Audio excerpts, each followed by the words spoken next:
Hey, pilot, welcome to another fantastic interview episode of Ready for Pushback. It's Monday. You're here with me. I have a great guest. His name is Adam Uhan, and Adam is the founder of the Pilot Network. You may know the Pilot Network podcast. You may know the convention called TPNX, and lots of other things that Adam does in the world of aviation.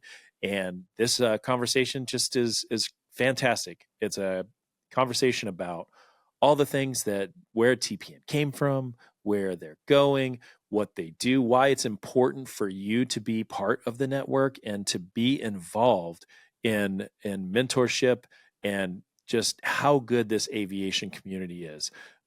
Adam's one of my favorite people. I know you're going to enjoy this conversation. We have been trying to record this for half the year almost. It has been a lot of work just trying to coordinate our schedules because I wanted to make sure I gave him enough time because of all the things he says are so impactful and so important. So I think you're going to like it.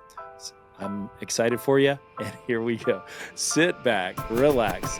Let's get ready for Pushback. Most pilots don't understand what career opportunities are available in the world of aviation. They're making career decisions based on advice from friends or posts on internet forums, meaning they are taking huge risks with their livelihood without having all the details. This podcast was created to help you understand the aviation industry so you can find your dream job. Let's get ready for Pushback. Here's your host and my dad, Nick Fialka. All right, Adam Uhan, the Pilot Network. Dude, what is up? Hi, Nick.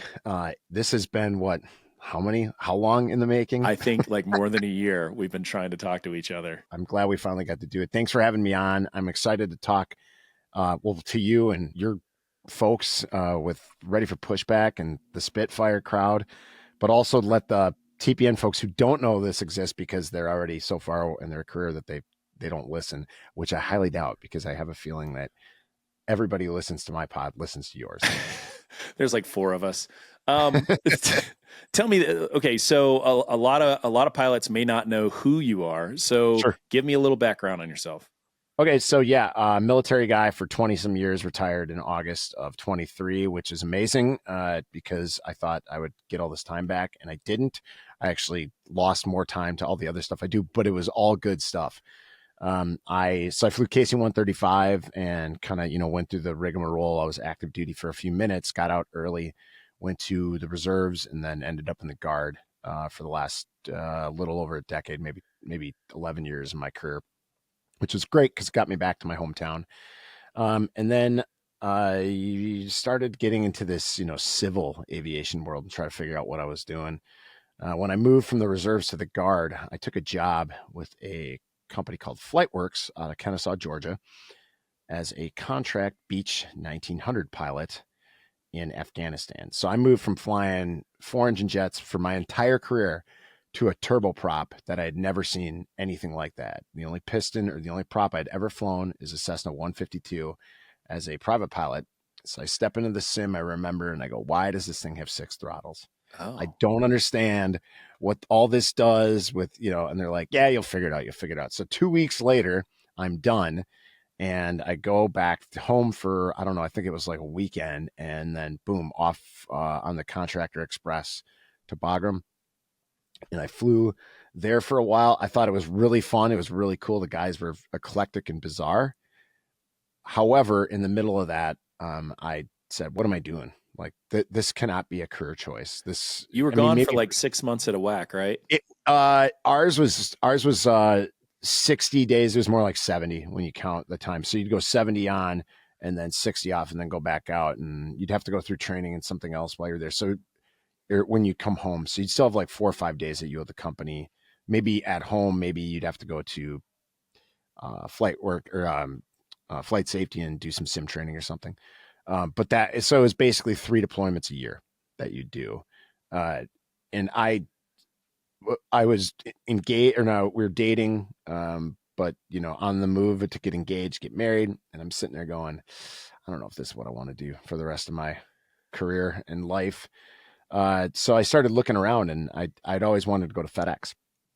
That was like my dream at the time anyways. And I knew a couple guys there, and they said, hey man, they had the sponsorship program where they could, bring you in and you get a guaranteed interview and all that stuff. The both of them, one guy was a new hire, so he had to wait until he got off probation to do it. And the other guy was his older brother said, hey, I've got a guy going through. Once he's done, you will put you on the docket. And I said, well, when that? He's like, yeah, like 6 months from now. I'm like, okay, cool. So I'm over there doing my thing, and they kept saying, try to find more letters of recommendation. So I went into Facebook and I started looking at everybody that I knew who flew for FedEx. I was like, holy cow, I know like 6 other people that I flew with at McConnell in the tanker that flew for FedEx. So I started loading them up, grabbing them, and I'd write them a message. And then I said, hey, would you guys mind if I put you in a group that we could all chat and ask questions of each of you guys, because, you've all been there, done that. Mainly, I want to get letters of rec from you. It sound like a jerk. And how do I do that? And let's talk through that process, because there's way other people, or more people who have this same question and more. So I go, yeah, sure. So I start this thing called the Pilot Network as kind of I don't know, I couldn't figure out another name. And this is in a Facebook group before Facebook groups were really a thing. And I add every single pilot that I know, to include a couple of my family members who weren't, just to expand like the reach. And within a week, there was like 1,000 people in this group. And I remember a guy down the hall in our little Beach 1900 complex, B Hut, said, dude, nobody cares about this. This is a waste of time and stupid. And I go, well, maybe, but I go, I'm getting good information, so this is good for me. And that was kind of the nexus of how I started. I don't know how I would ever get on a podcast or anybody even know who I am, if they even do, is I started this little Facebook group just so we could all chat, and not chat like we would on Airline Pilot Central or these other forums that are out there where they were faceless, nameless. This was Facebook in the golden era, when you had to have your name, a picture. It was reality-ish. Compared to maybe what it is now a little bit with social media. But yeah, and if I saw that Nick was a buddy of my friend, or you were a friend of a guy who I just met, and he was at FedEx, and you said, and I go, oh, well, Nick trusts him, I can trust him. That was kind of the generation behind that. And I didn't get hired at FedEx, so obviously it's all a giant failure. Well, you did get hired at a prestigious major airline for sure. Yes, I did. After time. Do you think that was a catalyst of the Pilot Network that you had started? Do you think that played some influence on it? That's a great question, because I never really thought about it internally. Once you make something yourself, you don't give it that much credit. It's just like the thing that you do, and you're helping others, because that's really what I like about it. It's interesting. Fast forward, we're a for-profit group, unlike most of the nonprofits that do the same thing that we do out there. But Matt, my co-founder, and I have never taken a salary from it. So it feels like it's a labor of love. But back up to that question. So I left the contract gig and I went to Atlas for a while. And I would say Atlas was not a direct effect of the Pilot Network. I went there because I thought that's where I wanted to go for my life. And what happened is I go to Atlas, and I was like, whoa, this is fun, but this is not, again, what I want to do forever. It just, the 18 days or 17 days a month on the road, it just not exactly what I wanted to do. It was great while I was younger. It was a lot of fun, have a ton of stories from it. But it's not where I wanted to end up. At least that's what I thought. I still didn't know. But looking and reading the stuff in the Pilot Network Facebook group, because that's all I did, is I was just moderate and read. Especially when didn't have kids. This is all I did.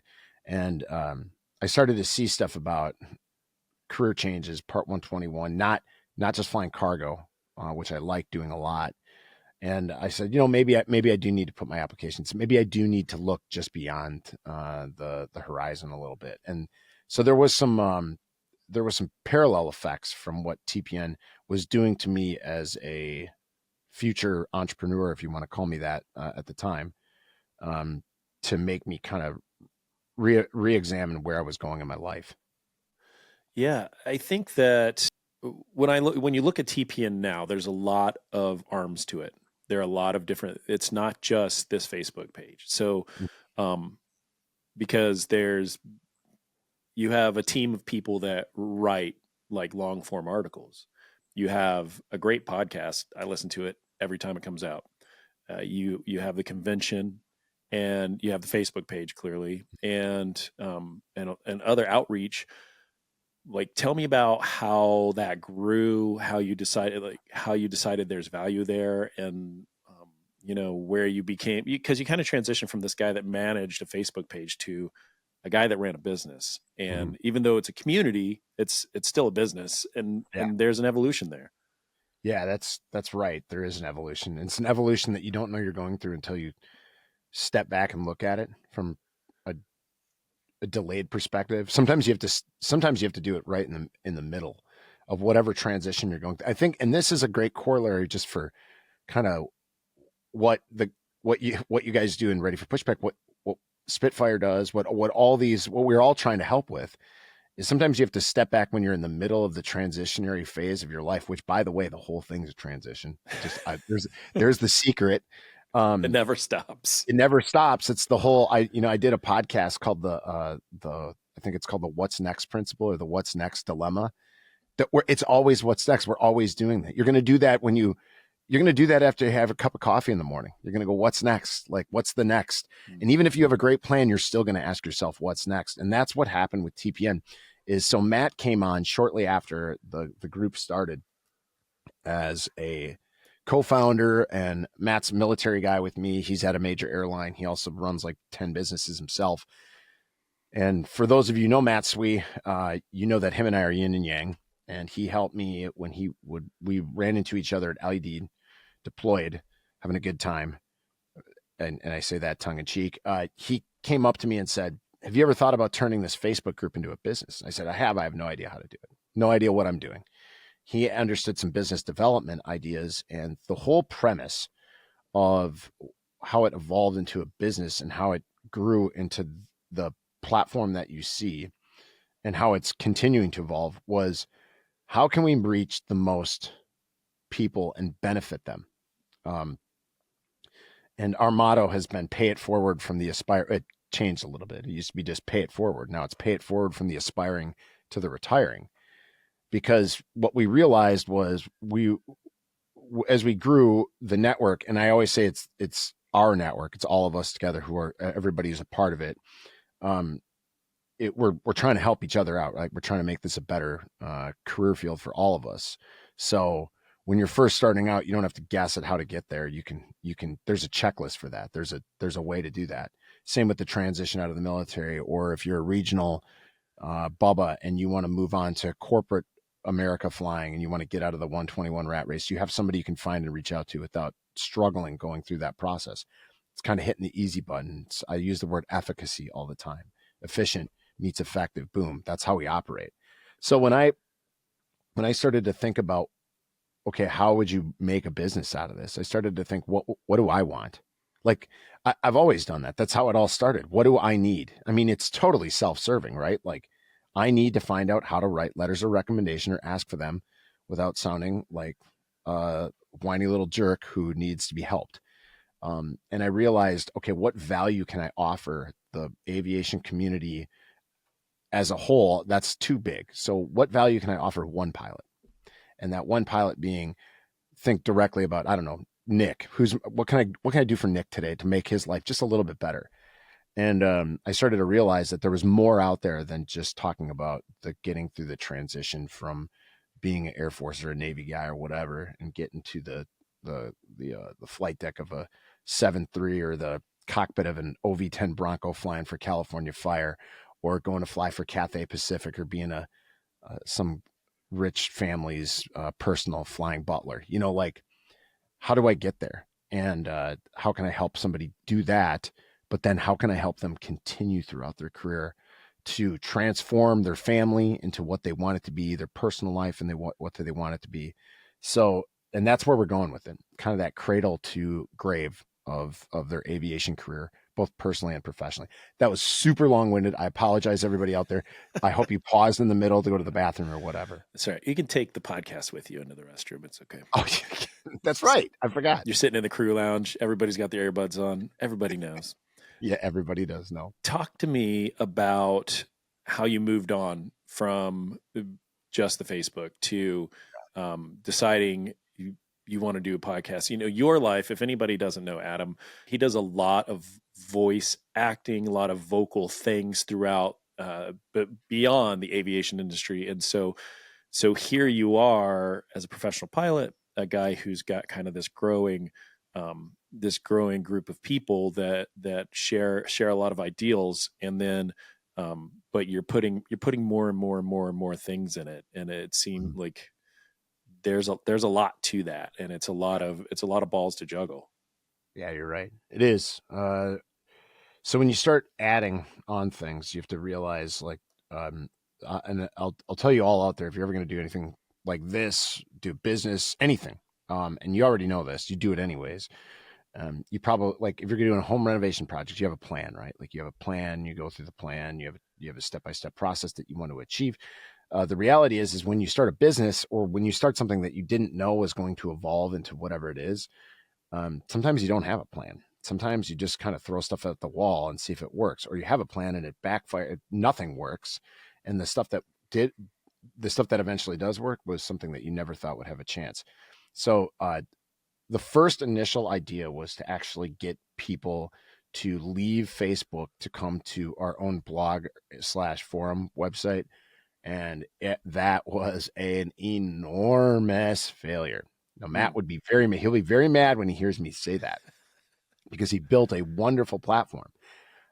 It wasn't the platform's fault. It was the idea of trying web metricing people out of Facebook onto your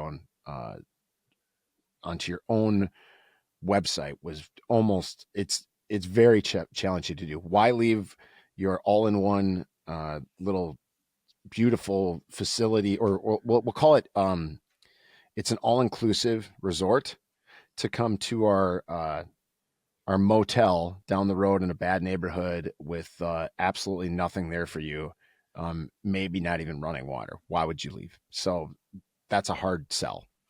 And it worked a little bit, but nobody interacted. That's the big issue, and that's some of the issues that we still have today, is people don't interact because the algorithm doesn't push you to do so, or whatever you want to talk about with Facebook. There's not as the like button, all that nonsense. But sometimes all you need is one little hit. And we tried advertising model, which has worked at times. It's not the best business model out there for those of you who are getting into that world, just to let you know that it's changed significantly over the years. But we had one gentleman who runs the company Planeform, which is bottle openers and these whatever, and he was just building his first bottle openers. He said, "I'll take a chance on you guys." And we said, "Okay." And I think he paid us like $100 for a month of advertising. And we posted his Planeform website on the forum. And the next thing you know is he gets a call from a maintenance group commander in the Marine Corps and says, "I need like 600 of these bottle openers for my maintenance group for a Christmas gift to all of them. Can you produce them?" And he's like, "Sure." He didn't know if he could. Got them done. And he was like, "Well, that's just basically covered advertising with you forever." So we worked with them, and then realized that every company that we'd ever worked with, we wanted the heart of the teacher to have the same attitude, so we could continue to grow and reach out and help more people, both at these companies who needed contacts within our group, and then also, more importantly, the pilot at the end, to make their life just a little bit better. Yeah, and the pilot network now, I think, is known. Everybody knows the TPNX, right? The expo. And that is like, that's your juggernaut. And Yeah. I'm so interested in how you decided, like, hey, we should all have a meetup. And then now it's like, hey, everybody should be interviewing. Well, dude, I'll tell you what, inside baseball, Matt and I did not agree on this at first. We both wanted a conference, but there was a split on how we had some money that we had made from some sponsorship and stuff like that that we had had for a while. And we basically didn't spend any of it. We just sat on it trying to figure out what we were going to do. And there was discussion on spending it on this one thing. And we did not agree. I'm not going to tell you who is the person who said one thing, the person who said the other. All right. We don't need that. We don't need dirty laundry. We don't need that. But you know what? It's intriguing. Maybe it'll come out later in life. But we came to the conclusion after hashing it out that instead of spending it on this one thing, let's have a conference. And because we'd always talked about it. And we kind of rolled the dice and we spent the money on a small conference. So for those of you who don't know, TPNX 1 was in 2018. It was small. It was at the Orlando airport in their hotel. It was, I think, 85 people attended or something like that. Southwest was there.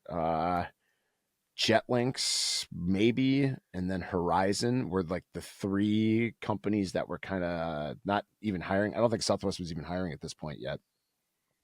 There was a few vendors, and Matt and I had ran the whole thing. We didn't know what we were doing. Just kind of made it up as we went along. We had a really cool social event. It was fun. My wife was one of the volunteers to check people in. We did it. We built it. It was, we had a panel of guests. Like Nick, you would have been a perfect panelist there. In fact, we might be doing a panel this year, so watch out. You might be on your way en route to Minneapolis for that. And we ended up having this little, it was like a get together. It was like 80 people, and we charged for it and whatever. And people walked away saying it was amazing. And they loved some of the intimate qualities of it, because now, mind you, at the time, who else is out there? There's OBAP, there's Women in Aviation, There's LPA. Papa, I don't even think was a thing yet with a conference. I don't even think LPA was. I think it was OBAP and Women in Aviation. And then there's like Sun and Fun and, those kind of things. Oh, yeah. But those are mega conferences, and we're this little whatever. And my whole thing was, if we ever do this and it grows, no lines, none of that stuff. Casual was always going to be like, at the worst, you do business casual, kind of a thing. That was always like the plan at the worst. Yeah. So, that's kind of how it started. And then the next year we did the same thing. We carbon copied it, except I kept telling Matt I wanted it for free. I wanted the pilots to be able to attend for free. And he went along with that. It was a mistake, which a lot of people won't believe that it was a mistake. We ended up spending more money on the conference the next year. We had less interest. We had half the number of pilots attend. I felt personally that it was a complete failure, that I had screwed up, that I had personally failed the pilots. I had personally failed the vendors and attendees, and that, when it was very nice. One of the gals from Jetlinks said, we really loved how small and intimate it was. That's very kind, and I get what she was saying, but it felt like a failure. Yeah, sure. I get that. Yeah. So, we realized that nobody attached any value to it because it was free, and because we didn't have the following that we thought we had, the rabid following. And when you only had one airline there that people were looking at as a career opportunity for life as a Southwest, you were going to get a very specific group of people. Now, we do know that Southwest and some folks had a very great time meeting, because this was not like other conferences. I mean, they sat with them for basically a whole day, and they got a good rapport with them. I don't know for a fact, but I'm quite certain on some anecdotal stories coming back that there was at least 7 people from that conference who were in the first or second off the street class that Southwest opened up. So there were some positives there, but that was the initial stage of TPNX. And honestly, I didn't know if it was ever going to go anywhere. And then COVID happened, and that was essentially the end of our conference life. And we didn't know if it was ever coming back. However, after COVID, you had one. Last year's was in Mini. Yep. But the previous year was also in Orlando. Yeah, we used the C terminal in Orlando for those of you who are familiar. Yeah, and it was cool because it wasn't open to the Brightline rail system yet. So it was just ours. And now, mind you, this is before our marketing team, the Serendipity and Co. Ladies from New York, who are amazing. Bless them all. They basically run Matt and I's life, and they're amazing. I love them all as sisters and beyond awesome human beings. This is before they showed up. So Matt and I are running a conference by ourselves.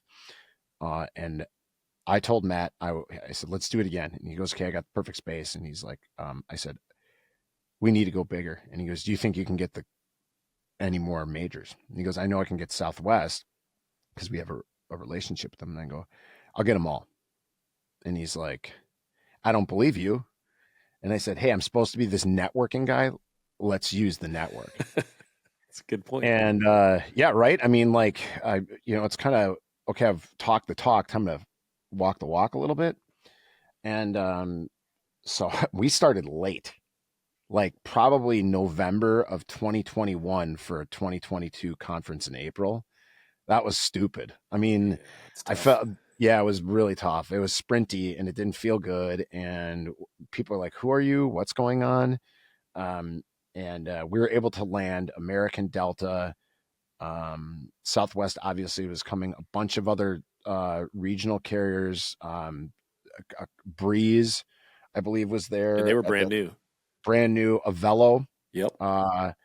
And then I'm missing people. I apologize out there. I could go through the list, but I'm not going to pull it up right now. And then so United said maybe, but then they turned. They said maybe in the future, which was cool that they responded. And then out of nowhere, last minute, FedEx comes. And that obviously drew. That was FedEx was the hottest person at the dance. Yeah, and, they were hiring big then. And yeah, they were. Also, it was everybody felt this opportunity that like we're finally through this slog, and like there's opportunity. There was huge numbers of pilots that took early outs, and the airlines were in the position of like they knew they could see their sales like climbing, and everybody was just scrambling over themselves to get enough pilots in the pipeline just to fly the legs. Yeah, not only that, but we're this upstart conference, right? Like a lot of guys know who we are and folks in the network, and there's a lot of girls running around who go, hey, yeah, I've heard pilot, blah, blah, blah, blah, blah. But TPNX all of a sudden is this conference that people are like, what is this? And who are, like, they don't really know what it is. In fact, a lot of people came to TPNX didn't even know what the pilot network was. They kind of learned it that way. Well, then people show up and there's only, and I say only, it's still a lot of people to plan for. There's like 400 people who show up a day, right? Because it's kind of a turnover in crowd, because the way we do it is you get a time slot, you don't stand in line, you have an interview, you have a meeting. Some people called it one-on-ones. Some people didn't like that, face-to-face. I mean, they had all different names, different airlines. And there's an app. There's an app for that. And and the app went through and people are going, what is, who are you guys? What are you doing? This is awesome. And it was a ton of fun. We had, the social events that were still kind of being fleshed out over the years. We're in this beautiful space, which we wish we could go back to, but we can't. And the airlines are like, you undersold this. FedEx, who, by the way, for those of you who don't remember when FedEx came, their VP of flight ops showed up, which if you don't know what that is, that's not your wing commander. Imagine that's your numbered Air Force commander. Okay. Maybe a step down from that I'm trying to find a good, it's not a wing commander. It's more than a wing commander. It's more than it's a general officer. Yeah. It's a general officer. It's a flag officer. Imagine. Yeah. It's like the carrier battle group commander. That's kind of what that would be. Okay. If you're not military, he means you're super important guy. Yeah. Super important person who can fire you. So, yeah. Okay. And, all day. And not only does he show up, but their HR, like pilot HR rep shows up. Their the fleet captain, not fleet captain, they're basically the number 2 person shows up. And then Anthony Glenn is there. Yeah. And then, so they all show up, and I will say it's in direct relation to knowing Tron and Tron liking what we're doing. Yep. That's right. So Tron, because I called him in there, I think he, instead of waiting for a call from them, reached out. I'm guessing. I'm putting words in Tron's mouth, and I'll take the blowback. I don't think he listens to this show. I don't think you have to No, worry I about don't it. think he listens to anything. I'm pretty sure he said he called them for us and said, "Hey, I know these guys reached out, and they're good dudes. They're exactly what you want to do." And they showed up, and all of a sudden, boom! All these people know who, because FedEx, like I said, hottest person at the ball. They show up, and all these people are coming. But then they realize, they're like, "Oh my gosh, Delta United or Delta American, Southwest, and all these other places are here. This is something different." And the other conferences have it too, but they didn't have this small little group where we artificially capped it, where we had appointments and we didn't have suits and ties, and there was none of that, and that was what attracted people and made it different, and it had a different feel to it, and then it's just grown. And by the way, this is the last I will say this on this pod, because I'm 99% sure the hotel is not going to hear it. This is the last year we're going to be doing it in Minneapolis for this cycle. We're trying to find new and different places to go to and do stuff, and I'm pretty sure that a lot of people are going to be very happy where it is next year, but not only recruiters, but a couple of you guys. It's in my yard. We're going to have it out front. And damn it, you weren't supposed to tell everybody. All right. Yeah. Well, you're paying for the catering then. Yeah, I rented llama's, so it's going to be perfect. Awesome. Yeah. Can I get a ride or, yeah.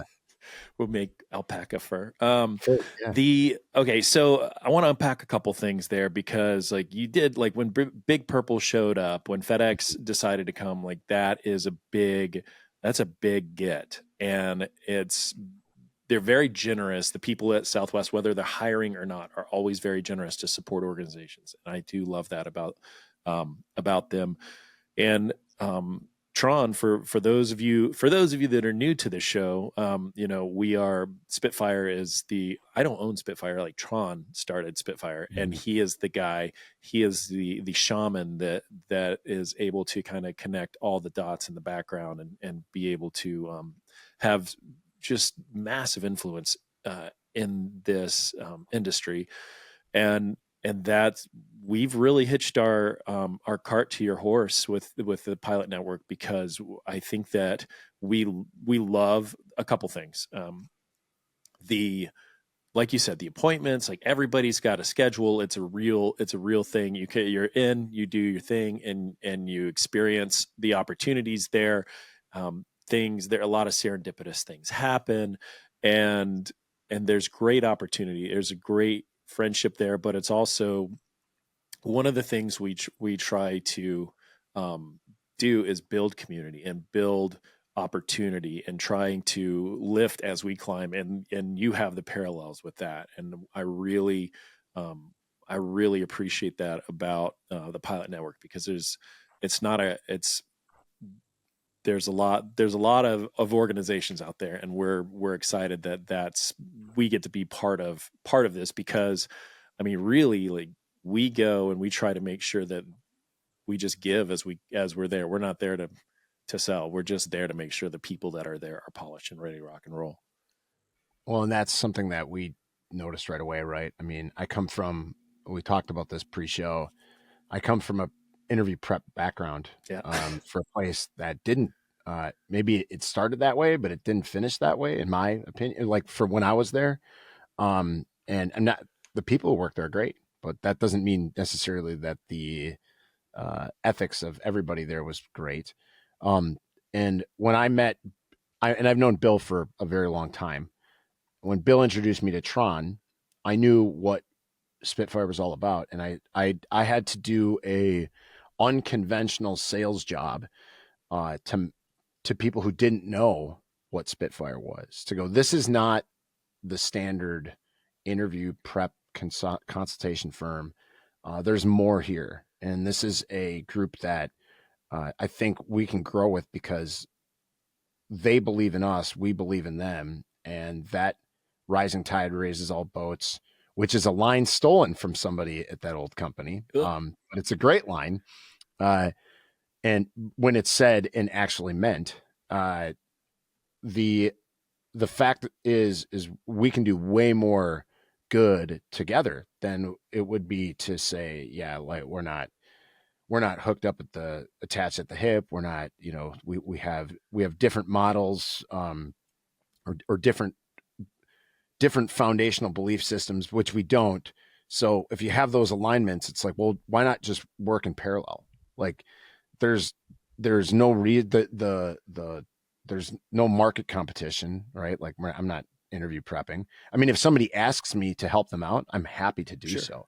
And I've told folks all the time, I go, I'm not telling you that you have to do a career consultation interview prep. I'm not saying you have to do it at all. In fact, if you can get away with not doing one, go for it. However, if you decide not to go that route and you wing it, and you don't get to where you want to be on that, and you roll the dice, you're going to look back and wonder. And by the way, you're going to lose 6 months of seniority or whatever the case is, or wherever you go. You're going to wonder, would it have been different? So why not just go in armed with confidence? And by the way, when people bring up the money thing, I go, do you realize what kind of job you're going for? It's like trying to enter the NFL draft and going, I'm going to skip the combine. So the combine will get you in the first round. If you skip the combine, you're in the third round. You still get drafted, but you lose out on a lot of pay and a lot of benefits that come being that first round pick. That's my analogy. And that's kind of what I've thought about for years is if there's a company that's out there, we call it working with people with the heart of a teacher. For those of you who listen to Dave Ramsey, that's an absolute ripoff of his, but it's true. If you have the heart of a teacher, TPN wants to have you on board and be part of our growing group of companies that, yeah, are they going to make money off of what pilots do? Probably. But they are going to give you more value than they ask for. And that's a huge deal, because there are places, I promise you, we've worked with them that are trying to rip you off and trying to just take your money. We don't let them. This is the trust tree. This is a vaulted area. You will not. TPN will never allow that in. And if they do, and somebody tells us of that, they're eradicated immediately from the books. That's a big deal to us. All right. So tell me about, as we wrap up, where the future is and where TPN sees itself. Like this year, we're back in Mini at the Intercontinental, right? Yeah, correct. And tell me when we're doing this. Yeah, so it's the third week of April. Well, it's the second week into the third week of April. So we moved it around this year. What's the easiest time for pilots to get off who are junior? Who wants to work in the office? Recruiters, what days do they want to work? They want to work when? During the week. During the week. We had to eradicate from our military brain that people can get leave only on the weekends and take passes. Like, we were trying to make it easy. We overwhelmingly, that was not the case. We were told we need to have it on the weekdays. Nobody came out and said that, but it was just like, oh, it'd be great if we didn't have to burn a day of travel on a Saturday or Sunday to get home, and we're already working the whole week, and then we got to go in on Monday. So this year it's Wednesday, April 16th, and Thursday, April 17th. For those of you that are interested or local and who are cold weather golfer types, I'll be having a little golf outing on either the 14th or the 15th. That's up in the air right now. It's maybe looking like the morning of the 15th, because we have enough staff who are going to be working at the venue where I can actually start doing stuff like hosting these kind of things, which promote TPN and other stuff out there. I'd love to do a charity event this year. We are in the works of doing so we do have a 501(c)(3) arm. You asked about future stuff, and this correlates directly with TPNX. We're working rapidly towards creating a Jason Depew memorial fund. For those of you who don't know who Jason is, Jason was basically the third wheel, the third founder of TPN. And he was a big part of everything we did, and a dear friend of Matt and mine. And so we want to honor his legacy, and because he was so big on promoting aviation knowledge and growth within the industry. that the best way we can figure out is to create a scholarship fund in his name, which we're working towards. And I would love to do a charity golf outing to honor that. Now, Jason was not a golfer at all, but he knew how much I loved it. And he would always say, he goes, "Hey, that's what we work for. Go out and do the things you love." Yeah, and also if you guys are wondering who Jason is, he is kind of a legend in the aviation industry. He wrote the book Pilot Math Treasure Bath, and it's all about the FIRE movement into aviation, right? So if you know what FIRE is, it's financial independence, retire early. And there's a lot of different branches of it. I actually have this book like right over here. Yeah, same. It is required reading for a pilot. I mean, it's a heady book. It's a good, well written, intense book that will really, it's really, really sad because I was going to have Jason on the show before he passed away, and died very young, and an awesome dude. So the first thing you can do is hop over to Amazon and buy his book so his family can get some royalties. And the second thing you can do is donate as much as you can to help Jason's cause out. So good. Such a good dude. And Nick, to go down that rabbit hole for a second, I cannot tell people enough. The first time you should read this book, so let's just take a military person as an example. The first time you should read this book is probably when you're in academics in pilot training, because you're going to have time. For those of you who don't think you have time in academics, you have academic time. You have time in academics. You have plenty of time. And then you're going to put it away for like 10 years. Okay. And then you're going to be at the phase where you're getting out or staying in. And if you stay in, or if you get out, you should read the book again. Okay. And then the next time you read it is after you get hired at a major or you get to your next job, whether that's at retirement, doesn't matter. You should be reading it again right then and there. This will set you up. If you do nothing else, if you don't have a side gig, you don't do all the nuts stuff that Nick and I do and all these other people, this is going to get you to that point where you don't have to do any of that because you were smart on setting up not only for yourself, but for your family. And that's what Jason did. So for those of you out there, a lot of people asked if they could donate to Jason's family, money and whatever. And money was never the issue because he had set the family up so well. It was the time that they wanted to grieve and heal and start the healing process. Cause let's face reality that is a situation where it's got ramifications that last for ever in the history of that family. But Jason set them up so well. And that's what you need to do to your family, whether your family is kids and a wife or a husband or whatever, or if it's you're by yourself and you have a lot of friends and you want to have a legacy to live on, or you have elderly parents. That book basically wraps it all up for you to be able to do it without having too much thought have to put in it. It's a real checklist. So that's my Jason pitch, because he was such a dear friend, and well, he still is. I mean, there's a couple times that recently I was like, I need to talk to Jason about something that we're doing, and I realized that number doesn't going to go anywhere anymore. It's a bummer. Man, Lord have mercy. That book is required reading, y'all. Just go get it. But yeah, so future, I'll wrap this up quick because Nick, I can talk forever, especially about this. So the cool part is we've got stuff that's changing at TPN and TPNX and TPN as a whole.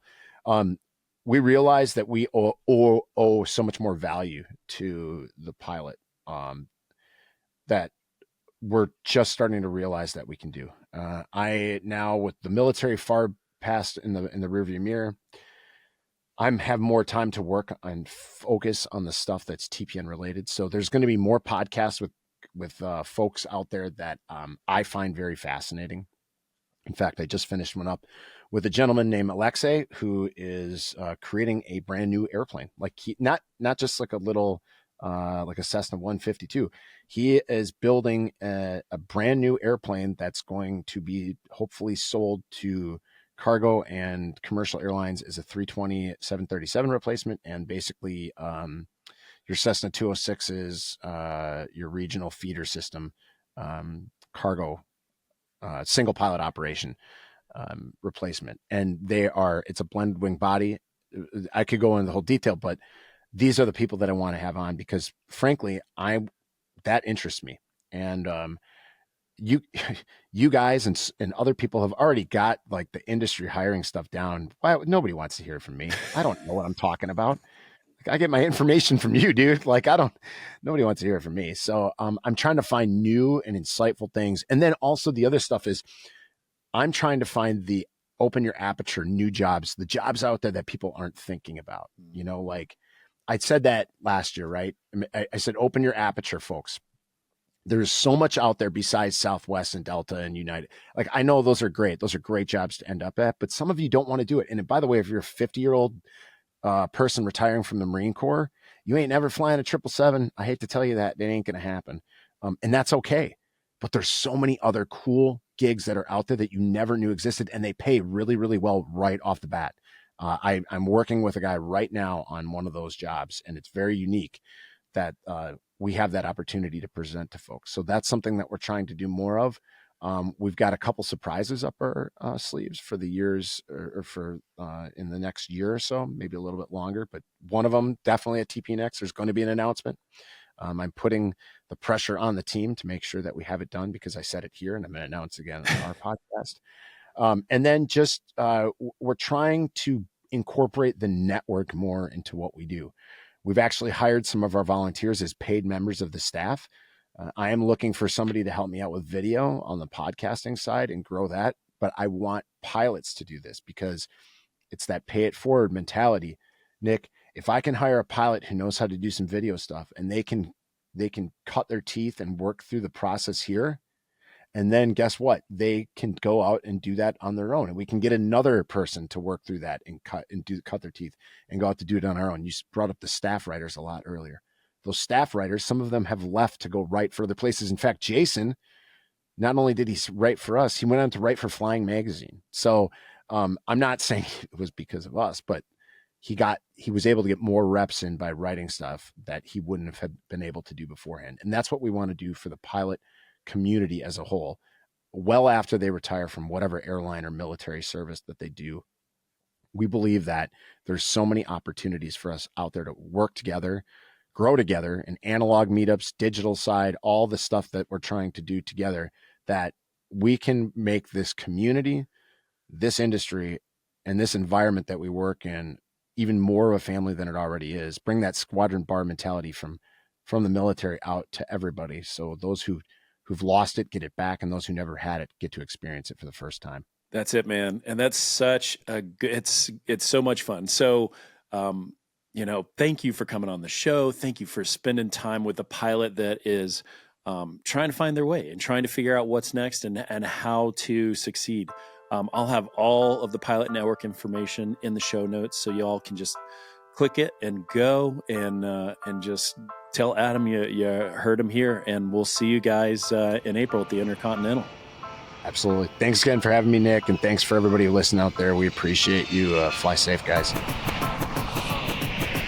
All right, pilots, that's a wrap on this episode, and I know what you're thinking. You need to make yourself a little bit better. So how do you make yourself a little bit better? You tighten up your resume. So here's what I want you to do. Go over to my website, spitfireelite.com/podcast, and you can download my free resume template. It is tight, organized, and it's the perfect pilot resume. It's just something I like to do for the pilot group, and it is free to you. So go over there, spitfireelite.com/podcast, and download your free resume template. While you're over there, look at all the services that we offer. Lots of great interview prep, lots of great application review. Everything you need to be a professional pilot is right there. spitfireelite.com/podcast. Thanks, and I'll see you on the next episode.